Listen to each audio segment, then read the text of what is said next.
Обидот 920 книги со наслов бугарски народни песни од браќата Миладиновци како донација да завршат во Македонија не е случаен. Тоа е чиста пропаганда на нашиот источен сосед. И ова не е прв пат Бугарија да провоцира манипулирајќи со делото на браќата Миладиновци. Да е почеток не е. Вакви притисоци се вршени од многу поодамна. Секако дека не боли, вели Ристо Миладинов, потомок на браќата Миладиновци. Тој прв пат јавно проговори за неправдата кон браќата Миладиновци. Македонија вели никогаш не им се одолжи на Димитрија и Константина. Димитрија Миладинов фигурира како прв македонски национален преродбеник, кој што во црквите барал да се воведува македонскиот јазик, народниот говор, старославјанскиот, за народот да го разбират шопејт свештеникот. Барал свештеници наши, македонски, а не грчки. Отворил школи на мајчин јазик низ цела Македонија. Откако бугарите успеале да издействуваат ова вредно дело на браќата Миладиновци да се печати кај нив, тие многу мудро ја искористиле незаинтересираноста на Македонија да го чествува нивниот лик и дело, печатајќи го зборникот во 5 примероци. Што правиме ние? Зошто ние малчиме? Зошто малчиме ние? Не? Дај да издаваме и ние. Дај да правиме прослави и ние.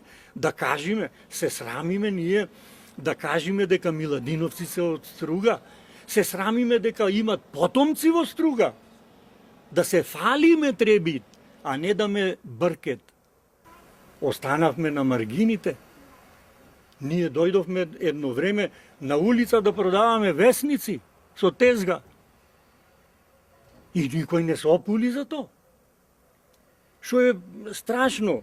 Имаше обиди да не побугарчат. Овде во нашата семејна куќа се обидуваа да не притиснат да се определиме како бугари, но никој не застана зад нас. Сме реагирале, сме барале поддршка од државата, но никој не ни сврте глава, вели Миладинов. И сега, сето то се заборават, многу јубилеи поминале во Македонија, во Струга, за браќата Миладиновци, државава стално се оглушуваше од тоа. На сето тоа треба цврсто да се застане како држава, со сите пропратни установи кои што треба да им одговорат на тие негаторски однесувања нивни. Зборникот на Миладиновци за прв пат во Македонија беше отпечатен по повод 100 годишнината од нивната смрт. Миладиновци никогаш не престојувале во Бугарија. Откако пропаднал нивниот обид зборникот да се печати во Русија под притисок на римокатоличкиот епископ Јосип Јурај Штросмајер, зборникот се печати во Бугарија и добива наслов Бугарски народни песни од браќата Миладиновци. Иако во истиот се содржани 660 македонски песни и само 76 бугарски песни.